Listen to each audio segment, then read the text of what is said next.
Hello friends, veterans, नमस्कार। इससे पहले मैंने जो वीडियो बनाया था उसमें मैंने आपको बताया था कि ओआरओपी को भारत सरकार ने जो लागू किया था वो मिनिमम और मैक्सिमम का एवरेज लेकर के जो एवरेज बेस्ड ओआरओपी हमने दी थी और जो नोटिफिकेशन निकाला था 7/11/2015 का, उसमें क्या कोई कमियां हैं, कोई खामियां हैं। आज हम उसी का विश्लेषण करेंगे, उसी का हम आज मूल्यांकन करेंगे। लेकिन उससे पहले मेरे व्यूअर्स के कुछ कमेंट्स हैं, वो मैं आपको ले लेता हूं। एक तो मेरे किसी व्यूअर ने पूछा है कि साहब क्या OROP 2 का नोटिफिकेशन निकल चुका है। मैं आपको बताना चाहूँगा, शायद आपने ऐसी खबर कहीं यूट्यूब पर देखी होगी। अभी तक ऐसी कोई भी खबर नहीं है। हाँ, कुछ ऐसा लगा है किसी नवदीप सिंह ने ट्वीट किया है। अब ये नवदीप सिंह जी कौन हैं? किसी ने उनको मेजर नवदीप सिंह करके भी बताया है कि उनका ट्वीट है, लेकिन ट्वीट में मेजर नहीं लिखा हुआ है। यदि ये मेजर नवदीप सिंह हैं जो चंडीगढ़ AFT में वकील हैं, ये आर्मी से रिटायर्ड हैं, यदि इनका ये ट्वीट है तो इसमें काफ़ी सच्चाई हो सकती है, क्योंकि उनको DFW की और CGDA की अंदर की बातों का पता होता है। यदि ये उनका ट्वीट है तो मानने लायक है। कहाँ वहाँ टेबल प्रेपरेशन का काम चला हुआ है। दूसरा मैं आपको बताना चाहूँगा खुशखबरी। हमने कहा था कि जो जनवरी 2023 से जो हमारा DR होगा 3% तो कन्फर्म है, हो सकता है 4% तक भी पहुंच जाए। अभी जो अक्टूबर का मूल्य सूचकांक आया है उससे हम अंदाज लगा सकते हैं कि हमारा जो DR है जनवरी 2023 से 4% हो जाएगा। अब हम चलते हैं हमारे जो टेबल नंबर 7 है, सर्कुलर नंबर 555 की जो OROP की, उस पर चलते हैं। जब आप इस टेबल को देखोगे तो आपको पता चलेगा कि ये टेबल सभी रैंकों के लिए 0.5 ईयर से शुरू होती है, यानी 6 महीने की पेंशन उसमें दे रखी है। अब जिन रैंकों के लिए साथ में दे रखी है, 6 महीने में तो सबको पेंशन नहीं मिलती है। हाँ, ये सिपाही पर लागू हो सकती है जो डायरेक्ट एंट्री है, हवलदार AEC पर लागू हो सकती है, ये रिलीजियस टीचर पर भी लागू हो सकती है। क्योंकि जो इनवैलिड केस होते हैं ट्रेनिंग के दौरान, यदि कोई चोट लग जाती है, कोई बात हो जाती है, तो इनवैलिड केसेज में जो सर्विस पेंशन का जो इसमें हिसाब किताब होगा वो इसी से होगा। अदरवाइज ना तो कोई 6 साल में हवलदार बनता है, ना नायक बनता है, ना कोई सूबेदार बनता है, ना सूबेदार मेजर बनता है, ना ऑनरेरी कैप्टन बनता है और ना ऑनरेरी लेफ्टिनेंट बनता है। उन्होंने दे रखा है, नोशनल है, ठीक है, अच्छा है, हमें कैलकुलेशन के लिए काफ़ी मात्रा में फिगर्स मिल जाते हैं। और आप जब आगे चलोगे और उनका देखोगे तो इसमें एक अजीबोगरीब फिगर्स हैं और उन फिगर्स के कारण भी हैं। आप देखोगे कि लगभग 15 साल जिसकी सर्विस है और 18, 19, 20, 21 यानी 21.5 तक जिसकी सर्विस है, उनकी पेंशन एक ही है।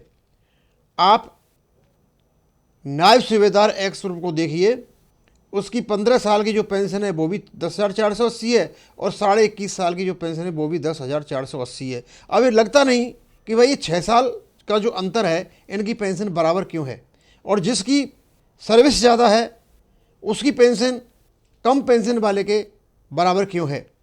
इसके पीछे रीजन है, इसके रीजन है केवल छठे वेतन आयोग की सिफारिशें।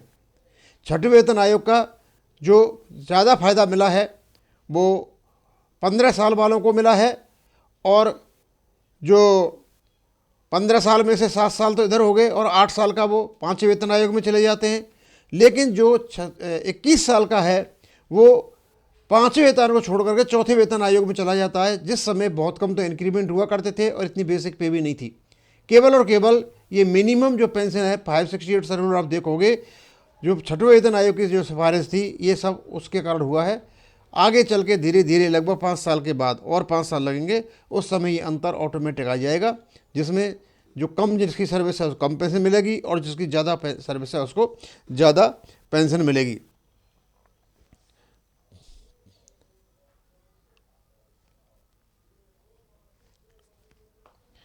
अब आगे हम चलते हैं, हम देखते हैं कि क्या जो ये टेबल नंबर 7 है, या इसके बनाने में कोई लापरवाही हुई है। हाँ, लगता तो ऐसा ही है, क्योंकि इनको कई बार टेबल बदलने पड़े थे। टेबल के अनुसार बजट नहीं तय हुआ था, बजट के अनुसार टेबल तय हुए थे। और जब हम इनको देखते हैं तो सबसे पहले तो हमें यही दिखाई देता है कि जो ऑनररी नायब सूबेदार हैं उनकी पेंशन कहीं रेगुलर सूबेदार नायब सूबेदार के बराबर है और कहीं उनके बराबर नहीं है। यदि आप देखोगे ऑनररी नायब सूबेदार एक्स ग्रुप, तो उनकी जो पेंशन है 11,138 रेगुलर नायब सूबेदार एक्स ग्रुप के बराबर है। लेकिन यदि आप देखोगे ऑनररी नायब सूबेदार वाई ग्रुप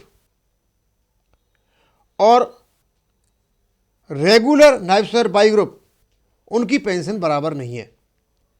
ऑनररी नायब सूबेदार वाई ग्रुप की जो पेंशन है वो है 8,425 और जो रेगुलर नायब सूबेदार वाई ग्रुप है उसकी पेंशन है 9,429, यानी उनमें सीधा ही 1,005 रुपये का फ़र्क है।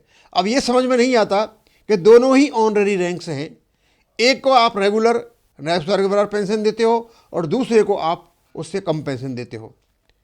ये एक लापरवाही का कारण है। उनकी पेंशन भी रेगुलर नायब सूबेदार के बराबर होनी चाहिए थी। और जब आप सूबेदार इक्विवेलेंट्स पोर्शन में जाकर के देखोगे तो सूबेदार और इक्विवेलेंट्स दोनों ग्रुपों को, एक्स और वाई ग्रुप को 15.5 साल तक एक ही पेंशन दे रखी है, जो हो नहीं सकती। अब या तो आपने जो एक्स ग्रुप का सूबेदार है उसको कम पेंशन दे रखी है, या फिर जो वाई ग्रुप का सूबेदार है उसको ज़्यादा पेंशन दे रखी है। दोनों की बराबर तो हो नहीं सकती, लेकिन ये तो हो रहा है वहाँ पे। अब समझ में नहीं आता कि इतनी बड़ी लापरवाही कैसे हो गई। ये थोड़ी बहुत जो इनकी लापरवाहियाँ देखी हैं, हो सकता है दूसरी जगह भी हों, जिनसे संबंधित चीज़ें हैं उनको पता हो। अब ये सारी जितनी भी टेबल बनी हुई है, मैक्सिमम और मिनिमम का सिद्धांत लेकर के बनाई है एवरेज बेस पे।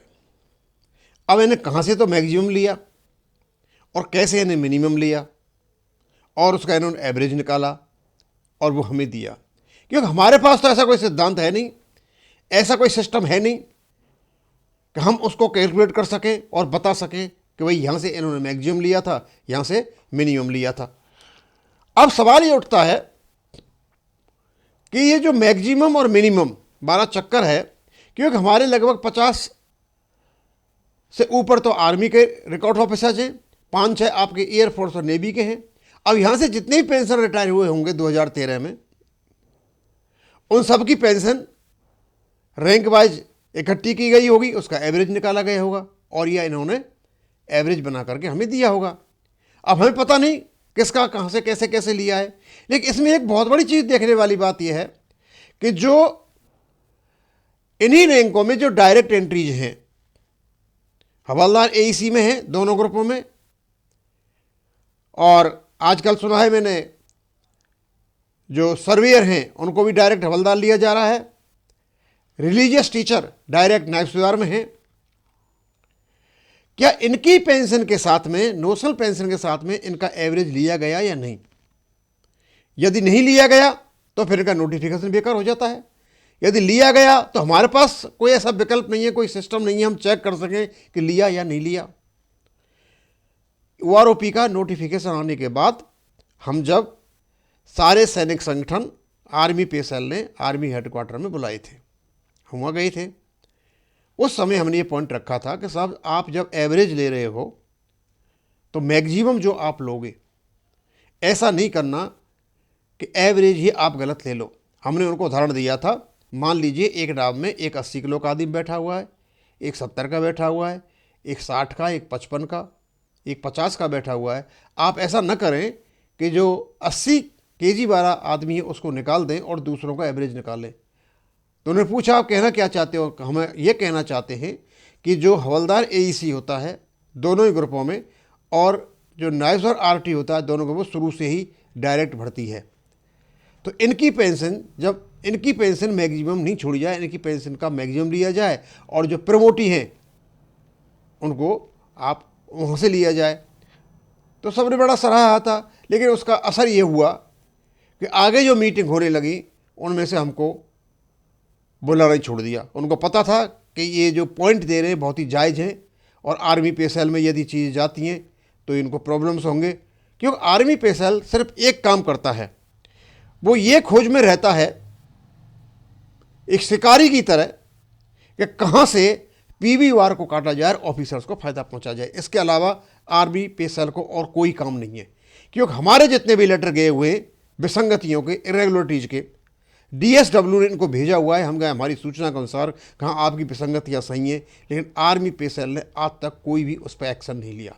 जो आपको बताता था बार बार, फिर भी बताऊंगा, जो न्याय सुधार और सिपाही एक्स ग्रुप के जो पे फिक्सेशन में 7वें वेतन आयोग में जो लेवल फिक्सेशन में जो गलतियां की हैं, उन गलतियों को हमने बहुत पहले इंगित कर दिया था, लेकिन उन पर आज तक कोई भी एक्शन नहीं हुआ है।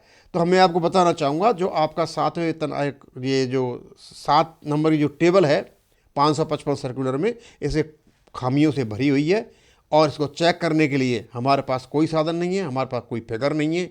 हाँ, इसमें जो उदासीनता के साथ बनाई हुई है, और मुझे ये समझ में नहीं आती है कि सूबेदार और इक्विवेलेंट रैंक में एक्स और वाई में 15.5 साल तक बराबर पेंशन कैसे हो सकती है। हमें तो ऐसा लगता है कि वहाँ कोई जो सूबेदार वाई ग्रुप का व्यक्ति बैठा हुआ था और सीजीडीए में या पीसीडीए में, और इस प्रकार की इंसर्शन वहाँ हो गए होंगे।